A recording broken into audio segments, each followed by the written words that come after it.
To begin, 3 quotes, words that encapsulate themes I will examine in my talk today. New Zealand is the nearest approach to life on another planet, a completely different experiment in evolution from the rest of the world. The third quote refers to what Sir Paul called our Apollo mission, his dream of a pest-free New Zealand, making our country a place where talent wants to live. For around 80 million years, New Zealand's plants and animals evolved in splendid isolation. This is some 76 million years before our earliest ancestors roamed the plains of Africa. This deep time allowed New Zealand to evolve a unique biota, so unique that it is integral to our identity as New Zealanders and also how we market ourselves to the world. The moniker by which we are known is Kiwis. The emblem adorning our iconic teams is a silver fern. The koru, ubiquitous in Māori art, represents an unfurling tree frond and is the symbol of our national carrier. Tourism leverages off a 100% pure image of soaring peaks and lush forests. So as a people, we have a deep connection to our biota, but we have, from the earliest of times, had a devastating effect upon it. The early Polynesian settlers brought with them the Pacific rat. In 1770, Joseph Banks, Captain Cook's botanist, remarked upon the chorus of the birds, which was the most melodious wild music he had ever heard. That music has, in the intervening years, steadily dulled, largely as a result of human-introduced invasive species. New Zealand is small and isolated. We have relatively low salaries and limited investment in science and technology. But what we do have are unparalleled environmental amenities. In my talk today, I will make the argument that enhancing New Zealand's environment through managing our invasive species is one way to increase our attractiveness to the best talent, as well as deliver economic, social, and conservation benefits. I will make 2 key points. First, invasive species are a problem. And second, they can be managed, resulting in substantial benefits. To the first point, invasive species are a problem. A biological invasion is the arrival of a species in a new area. It increases to such an abundance that it has a detrimental effect on the local environment. The globalization of trade has increased the movement of species around the planet. We have bigger ships, bigger planes, more people traveling. This movement creates corridors through which species can travel from place to place. As part of my preparation for this talk, I spoke to 3 people. The first of whom was Professor Lord Robert May of Oxford, former Chief Science Advisor to the Government of the United Kingdom. He said, "We are standing on the tip of a 6th great wave of mass extinctions in the history of life on Earth. The causes of these extinctions ultimately arise from the ever-increasing number of humans, each stamping a larger and larger ecological footprint on the planet. Individual extinctions are being caused by overexploitation, habitat destruction, and the introduction of alien species. Very often, all 3 may combine. It is arguable, however, that the single most important factor is the way we are deliberately and accidentally moving species around the world. In order to illustrate this point, I have chosen a particularly nasty invasive species. This lady, Solenopsis invicta, the fire ant, a native of South America. There, largely because of competition with other ants, they don't reach high abundances and aren't a big pest. However, in the rest of the world, it's a very different story. You may not be able to read this in the audience, but on this ant's abdomen it says, "Fire ants must die." This isn't because they're as big as my friend here, but because they have enormous impacts. The US Department of Agriculture estimates the annual economic cost of the fire ant to the US economy to be $7 to $8 billion annually. Closer to home, the Ministry for Primary Industries has confirmed 3 incursions of this pest since 2001. Were they to successfully establish, they would have big impacts. According to MPI, they pose a direct threat to human health and lifestyles, as well as our native flora and fauna. In addition, they damage agricultural machinery, roads, and crops due to their nesting behaviors.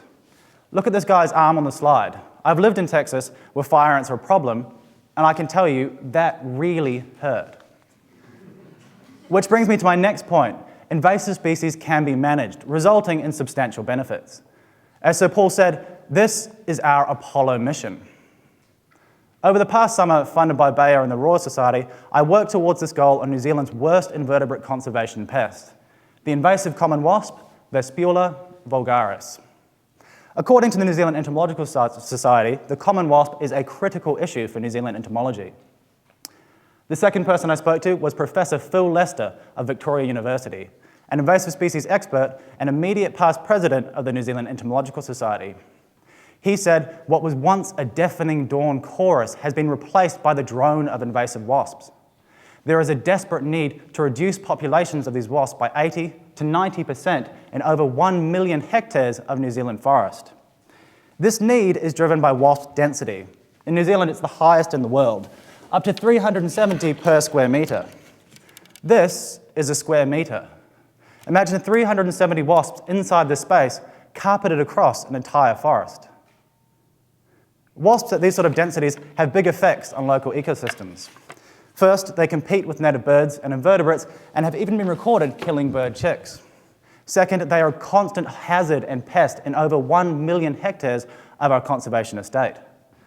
Third, DOC and private landowners spend millions annually on wasp control, and current measures only act on short timescales and are primarily synthetic agents, which isn't something you want to inundate our conservation estate with.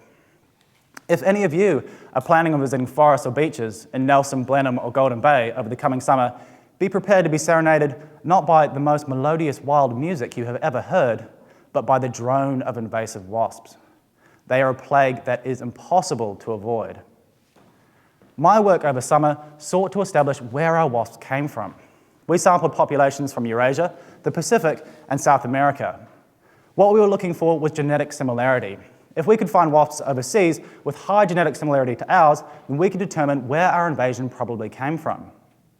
On the map behind me, the dark red dots in Europe indicate where the closest genetic similarity to New Zealand is.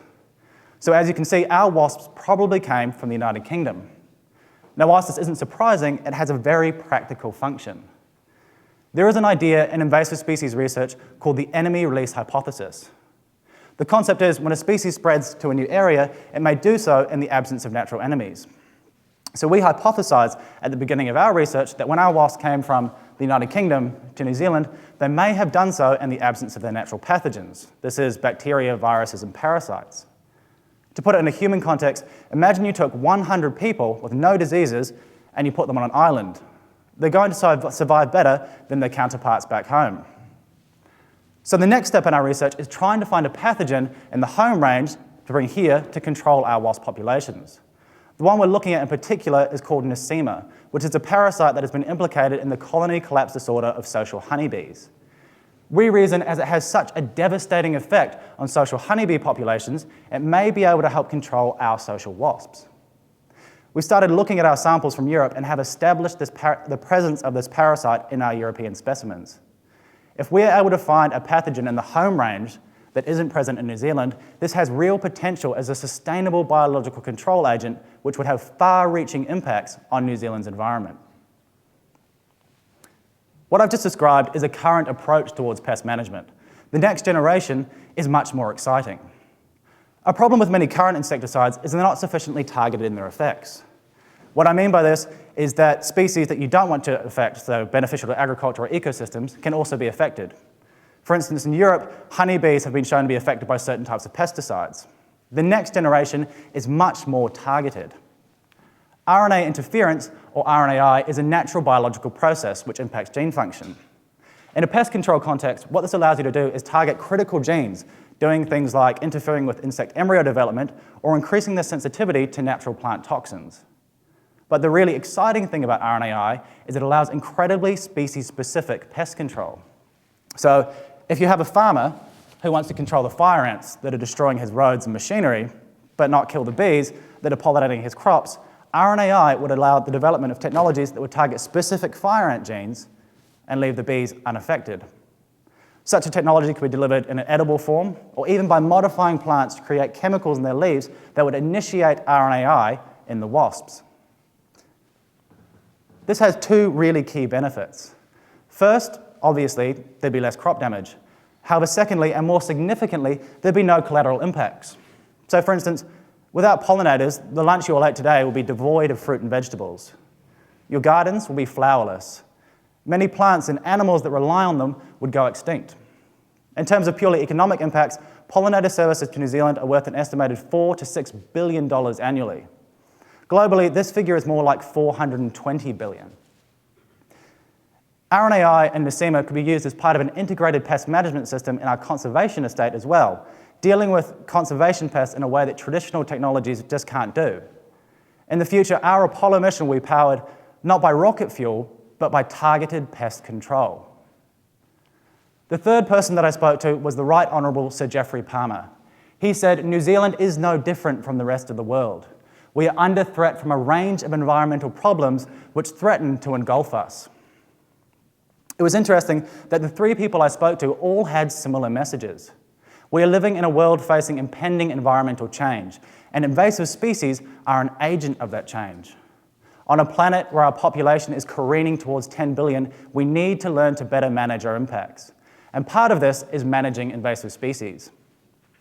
What this means to me for New Zealand is twofold. On an immediate and tangible level, managing our invasive species through molecular biology will help to provide immediate social, conservation, and economic benefits. However, from a broader perspective, New Zealand's environment is unique, the nearest approach to life on another planet. It's something we, as Kiwis, are proud of, and it's also something we can market effectively to the world. Through managing our invasive species, we can provide both immediate benefits and help to truly ensure New Zealand is a place where talent wants to live.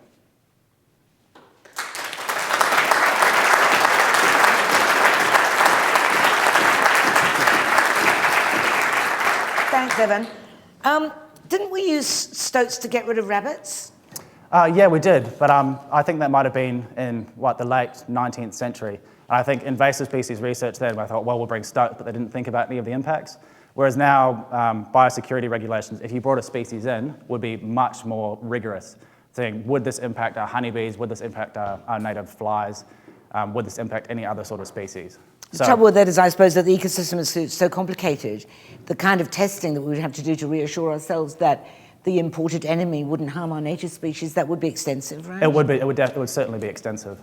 So some of the research that's already been done on Nosema, a specific species that affects wasps, it's called Nosema vulgaris, and it's been found only in wasps and never in agricultural apiary hives across Europe, in the reading that I've done. But there would be extensive biosecurity testing before it was brought here. It has been suggested that it's unlikely to involve, my learned colleague suggested this, actually, is unlikely to involve a magic bullet. You need a whole bunch of things to quell a pest from various different angles. Is that not what you've thought? Oh no, I 100% agree with them. So I think an integrated pest management system, using something like RNAi, using something like biocontrol, using other techniques, so maybe DNA methylation, these are things that you could use as part of an integrated pest management system, a lot of different things to hit species with to help reduce populations. So with wasps, if you want to get them down 80 to 90%, hit them with a bunch of different weapons, and this might help achieve this goal. Appreciate it, thank you. Cool, thank you.